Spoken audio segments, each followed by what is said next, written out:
Alright everypony, welcome back to my channel. Today we have a sad fanfiction today. One with romance and also sadness. Mostly sadness. Mostly sadness. There's my normal voice. Mostly sadness. This is it. We got characters, Sunset Shimmer, and Sidetwise Sparkle.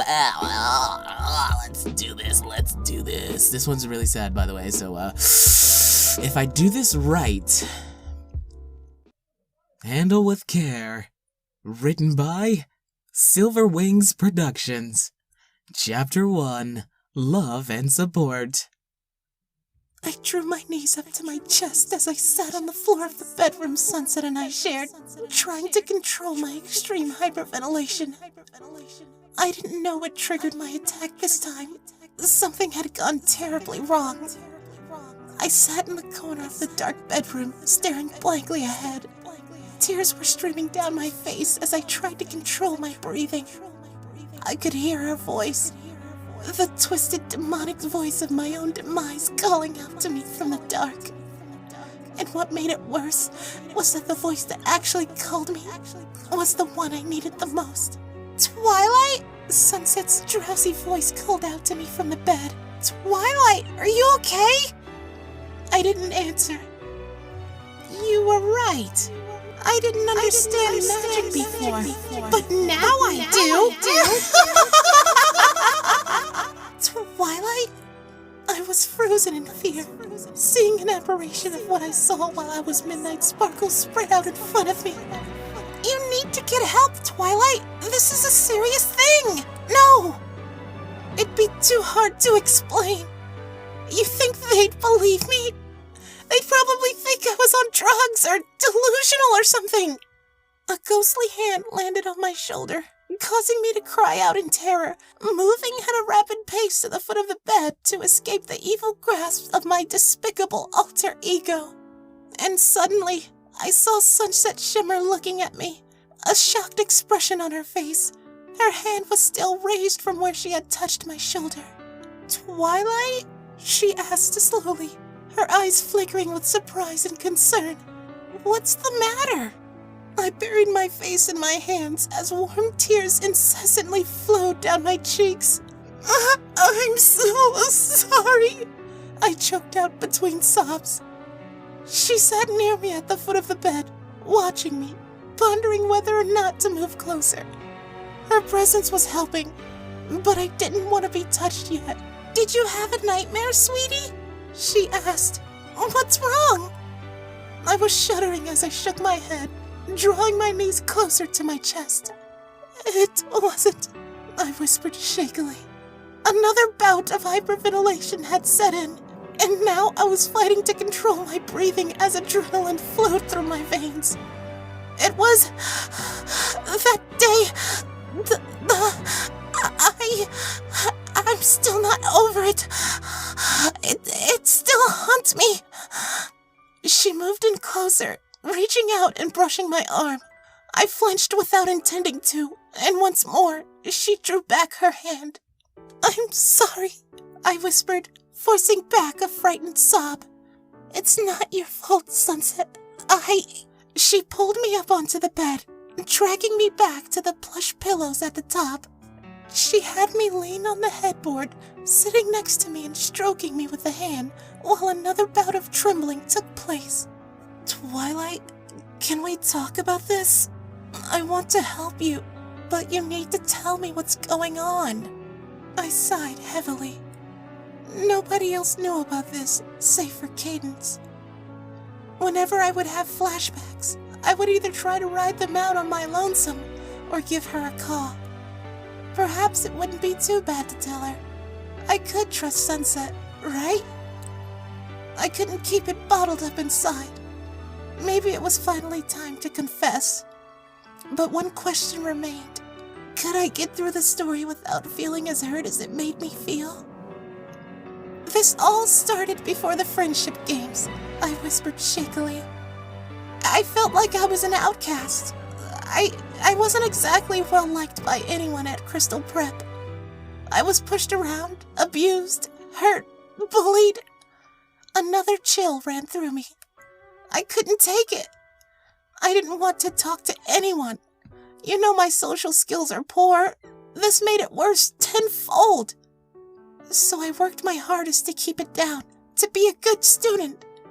When the chance came to potentially be selected for an independent study course, I finally began to feel happy. I squeezed my eyes shut, trying to force the memory from my mind.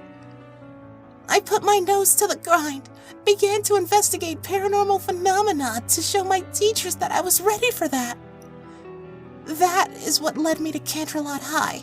That first day, my EMF readings were off the charts. I was genuinely happy. Then came the games. I went from being happy to being forced into a situation which I didn't particularly like. My principal took advantage of me, forced me to uncover what really was happening here at the whole school. So I devised a device that would aid me in my endeavors. That proved to be nothing but trouble. Twilight, Sunset began softly. I know you didn't mean to. My face was in my hands again. I caused so much chaos around the school. I felt so horrible. And then you yelled at me. My voice cracked, and I began to sob violently. I was so hurt, Sunset. After that came the last straw. I'm so sorry, sweetie. I didn't know I hurt you so much. I could hear the regret in her voice. Then the principal, she and the rest of the Shadow Bolts, they pressured me into unleashing the magic. Unleash the magic. Unleash the magic. I'm sorry. Fuck. She and the rest of the Shadow Bolts, they pressured me into unleashing the magic I had taken and stored in my device. I forced my eyes shut and held back a sob as the scene replayed again. The magic grabbed me, pulled me in, and corrupted me. I could feel the magic reaching out, pulling me in. It took me a few moments to realize that it was Sunset who was really pulling me closer. I was safe. I cried out for help. No one aided me. This only fed the demon inside, made her take over my body, my mind. Her hands gently rubbed my shoulders and back. I began to grip at her like a lifeline, as if the evil was trying to tear me away from her. You were there. You came to my rescue, I continued, though the sentence was cut short by another episode of sobbing.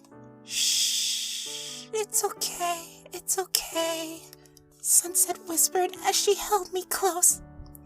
After the incident, I had repeated nightmares of that day. I still do, night after night of reliving my own stupidity. I even considered taking my own life at one point, but I knew I couldn't do that to our friends, or you for that matter. Twilight, why? Sunset asked. I'm so glad you didn't. I don't know what I would have done without you in my life. I heaved another sad sigh. Most of the time I can try to forget that it happened, but the nightmares, they always come, I told my girlfriend. I pretend that it never occurred, yet sometimes something happens and it all comes flooding back to me. It only takes a sound, a sensation, a random thought. It hasn't been happening as much since we've been together, but it's still there, hiding, haunting me. It was bad tonight. It started because of the way you grabbed me earlier while we were on the couch watching that movie. Sunset was silent for a brief moment. Then she held me tighter. I'm so sorry, Twilight. I didn't know. It's okay. You didn't know about my condition. I know you wouldn't hurt me. It's just when the flashbacks and nightmares hit me, I felt tears run down my cheeks once more. I was shaking again. My muffled sobs then became cries as I grabbed Sunset tightly. I hadn't recounted the tale for a while. It had been emotionally taxing. I felt horrible. Shh, Twilight, You're okay. I heard her whisper into my ear as she began to rock me back and forth. I'm here for you. If you ever need to let it all out, I'll always be here. She planted a kiss on my forehead. I love you, Sunset, I said once my crying had developed into exhausted breathing. But why me? Why am I so important to you? Sunset reached out and tilted my face up, our eyes meeting. She peered right into my violet, watery eyes, holding me in her loving gaze. You are my girlfriend, Twilight. Don't ever doubt that I love you, or your importance to me. You're important to me because you are the most important person in my life. I have been in love with you ever since I saw you on that night you just needed a friend. You needed someone to talk to. You seemed so fragile. I wanted to protect you, and I'll do just that. Ever since that night, I wanted to be your guardian, your mentor, your friend to lean on. And I'm so glad we're together.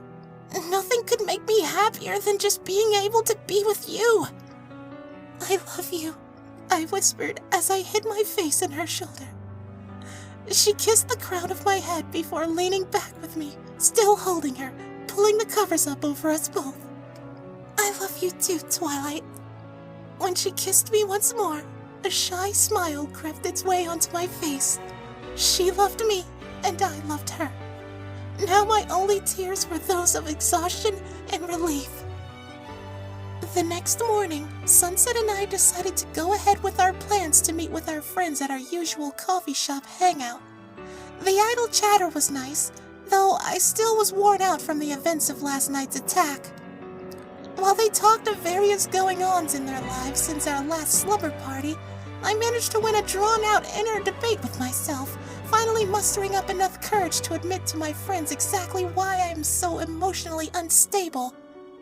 My opportunity came during a sooner-than-expected lull in the conversation, during which I whispered in Sunset's ear, I think it's time I tell them. Are you sure? She asked. I don't want you to have another flashback. I squeezed her hand in reassurance. Friends, I began. There is something I think you need to hear. By the time I had finished recounting a shortened, less detailed version of my tale of emotions and trauma, everyone wore the same facial expression save for Pinkie Pie, who appeared somewhat puzzled. Perhaps she didn't quite understand. Everyone else bore sympathetic looks. I was leaning into Sunset, who had wrapped her arm around my shoulders. Fluttershy was first to speak. I can relate, she said in her usual soft-spoken voice. I developed PTSD after I had been abused by my family. 6.5% of the population develops PTSD at some point. Another 37% are afflicted with severe symptoms, Sunset added, glancing up from her phone. It isn't something that should be ignored. I unintentionally let out a small squeak. Not helping? Sunset asked. Everyone nodded in reply, prompting her to facepalm and put her phone away. Twilight, how long until you'll be better? Pinkie Pie asked. Sunset pulled me in closer. She just needs time, she said. It isn't something that can just go away, I replied. But if you're willing, your patience will help a lot. What are you gonna do now? Rainbow Dash asked. I think I'll make an appointment to see a therapist. Sunset thinks that might help. Well, sugar, if you ever need us, you know who to call, Applejack said. Pinkie Pie suddenly stood up and shouted, Ghostbusters! A gesture which was met with raised eyebrows and several disapproving glances. Defeated, the energetic pink-haired girl sat down once more in her seat with a sigh. Hopefully, she'll someday learn that there are times when jokes aren't appropriate. I guarantee we'll be here for you, Twilight, Rarity added. If ever you need us, we'll be there. I smiled. Thank you. Hey, you sure you're okay? Rainbow Dash asked.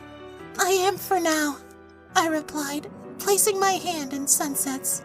The nightmares may come back again tonight, But as long as she's here with me, I know everything will be just fine. The end. Author's note, hold up, author's note. Whoa. Twilight's post-traumatic stress disorder is a hold up, let's read that again. Yeah. Twilight's post-traumatic stress disorder is a portrayal of what many afflicted with it go through. Hold on. Twilight's post-traumatic stress disorder is a portrayal of what many afflicted with it go through. Nightmares and flashbacks are common, and sadly, Sunset's statistics are entirely correct. Here are some more. 1 in 13 ponies have a chance of developing this condition, humans as well, and only a few will report it or go looking for comfort. Some may say they are just sensitive, searching for attention, or that they should just get over it. And believe me, if it was that easy, I think we would. PTSD has no regards as to what you've been through. You don't have to have seen war to be afflicted with it. A death, violence, abuse, car crashes, airplane accidents? There are many factors. Triggers can be anything from a random thought to a smell or sense. Hold on. Triggers can be anything from a random thought to a smell or sense. This frightening condition has affected men, women, teens, and even holy shit. This frightening condition has affected men, women, teens, children, and even yours truly. Holy Scheisenbergs. Holy Scheisenbergs! I can't believe, like, it used to be so simple. It was a world I understood. Booby boo, booby, I didn't know what I didn't know. And life seemed pretty good. That wasn't my best. I was just talking, not singing, so, like, don't. Like, if I really wanted to sing out here, like, I would be, Anyway, thank you guys for watching, I guess, or listening, whatever. I'm gonna go edit now. Bye. Hey, you! Hey, you over there! Hello? Who is that? Who do I sound like? Take a wild guess! Pinkie Pie? No, silly! Pinkie Pie do be saying silly though. She do be saying like, no, silly! Like, come on, silly! But no, it's me. Hold on, let me try this. Take it down a notch. Yeah. Okay, do the female voice. Yeah. Oh yeah, here it is. And then you want to take it down a little bit, Lower the volume a little bit, and bop, there you go. Oh shit, I'm Twilight Sparkle! I'm Twilight Sparkle!